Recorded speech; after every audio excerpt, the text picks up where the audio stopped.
Ever felt the hunky-dory magic of a song that sounds ancient and futuristic all at once, where the beat seems to travel straight from a sunlit Tel Aviv alleyway to a neon-lit Berlin club?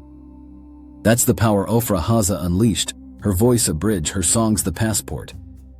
We're jumping into the crossroads where centuries-old Yemenite chants, state-of-the-art synthesizers, and pure charisma sparked a global pop phenomenon.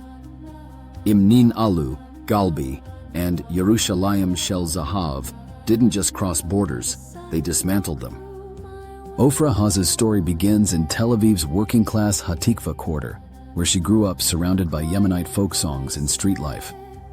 She wasn't handed fame on a hunky-dory platter. She carved it out with a sound the world had never heard before. By the time she released Yemenite songs in 1984, she was weaving poetry by Shalom Shabazi into drum machines, and her voice could rise like incense above the pulsing heat of club beats. Nin'alu took a 17th century prayer and, with a swirl of electronics, turned it into a sensation. Ancient language sampled and remixed everywhere from MTV to hip-hop block parties.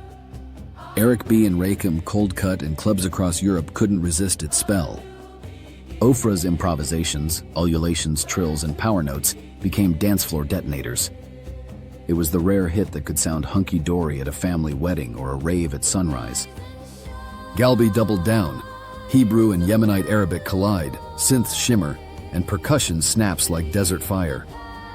It's a masterclass in cultural fusion, spotlighting a voice that soars and twists through generations and genres.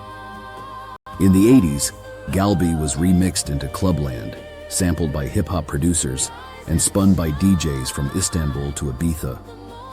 Each performance radiated Ofra's confidence, a hunky-dory energy even as she demanded attention with every breath.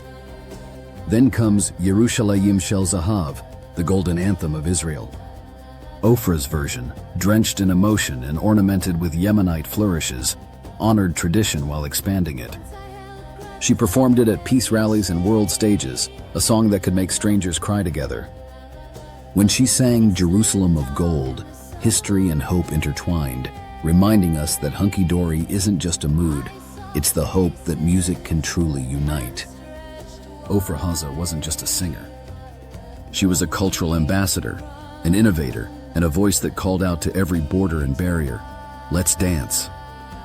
These three songs are more than hits. They're the sound of possibility, the blueprint for East meeting West, and proof that in music, nothing is too sacred or too hunky-dory to be remixed into something new.